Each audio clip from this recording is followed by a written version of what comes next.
না সত্যি কষ্ট হয়, সত্যি কষ্ট হয়।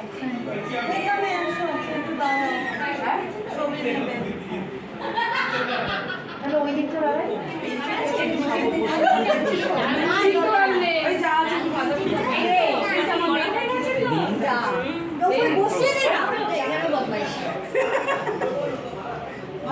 কাজ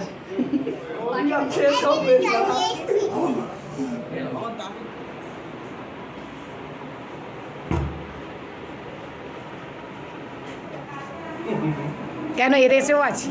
মামা কোথায় গো?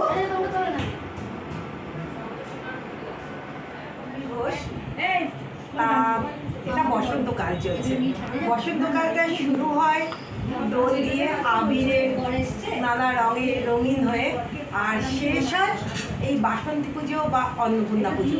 এটা হলো বসন্তকালের শেষ যে শুক্লপক্ষটা হয়, সে তখন এই দেবী দুর্গার আরাধনা করা হয়। একেই বাঙালি মননে বলে বাসন্তী পুজো বা অন্নপূর্ণা পুজো। আমি একটা স্তোত্র বলছি। অন্নপূর্ণে সদা পুণ্যে শঙ্কর প্রাণ বল্লভে জ্ঞান বৈরাগ্য সিদ্ধার্থং ভিক্ষাং দেহি নমোস্তুতে।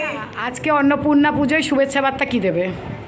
শুভেচ্ছা বার্তা এইটাই বলবো, পরিবারে সবাই যেন সুখ ও শান্তিতে থাকে, এটাই হচ্ছে মা অন্নপূর্ণা, আশীর্বাদ করুন সবাই। রুমাদি, এবছরে কততম পুজো পড়লো অন্নপূর্ণা? 18 বছর করলো এবছরে, 17 বছর কমপ্লিট হয়ে। তো এখান থেকে তুমি কি বলবে? এখান থেকে বলবো মা সবাইকে ভালো রেখো, আমাদের ভালো রেখো, আগামী দিনটা আরও ভালো হয় এই কামনাই। আর এই পুজোটা তোমার না শ্বশুর বাড়ি? এটা আমার বাপের বাড়ি, মানে জন্ম থেকে দেখছি অন্নপূর্ণা পুজো হচ্ছে। এবার বাবা চলে যাওয়ার পরে পুজোটা আমিই করছি আমার এখানে। তো মায়ের কাছে আজকে কি চাইলে? মায়ের কাছে চাইবো সবাই ভালো থাকুক, সবার মঙ্গল হোক, আমার মঙ্গল হোক। আর তোমার যে এত বান্ধবী বোনেরা সব আত্মীয় স্বজন এসেছে, একটা কথা বলছি, সবাইকে নিয়ে কি বলবে? তাদের জন্য তুমি কি শুভেচ্ছা বার্তা দেবে তোমার বান্ধবীদের জন্য? ওই যে বললাম সবার ভালো হোক, তার সঙ্গে আমারও ভালো হোক। আর এছাড়াও শোনা গেছে যে সায়ন্তিকাদি এসে 10 মিনিটের জন্য চলে গেছে। হ্যাঁ, দিদি তো এসেছিলেন। আমি সেখানে মানে টাইমে আসতে পারিনি, তো দিদিকে কি বলবে? শান্তিকাদিকে তো অশেষ ধন্যবাদ। গত বছর এই সময় আমরা দিদিকে পাওয়ার জন্য যুদ্ধ করেছি, আর এবারে পেয়ে গেছি সাকসেস, এবং আশা করি উনিই থাকবেন।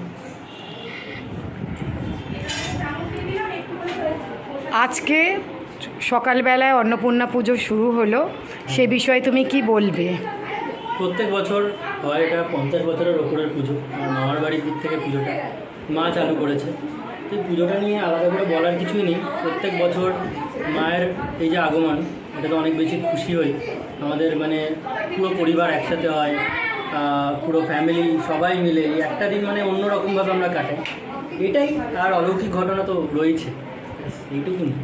তোমার কেমন লাগছে যে এই মা যে এরকম পুজো করছে, তার মধ্যে তুমি উপোস করে থাকছো, সেটা কেমন লাগছে? খুবই অন্যরকম একটা অনুভূতি। মানে আমি সেরকমভাবে তো উপোস করা হয় না মায়ের কাছে, কিন্তু এই পুজোটা স্পেশালি আমাদের বাড়ির একমাত্র পুজো। সবাই মিলে একসাথে আনন্দ করি।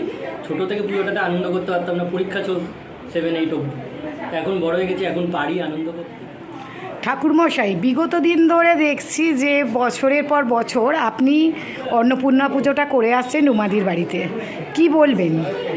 অ্যাকচুয়াল রুমাদির বাড়িতে আমি বেশি দিন পুজো করছি না।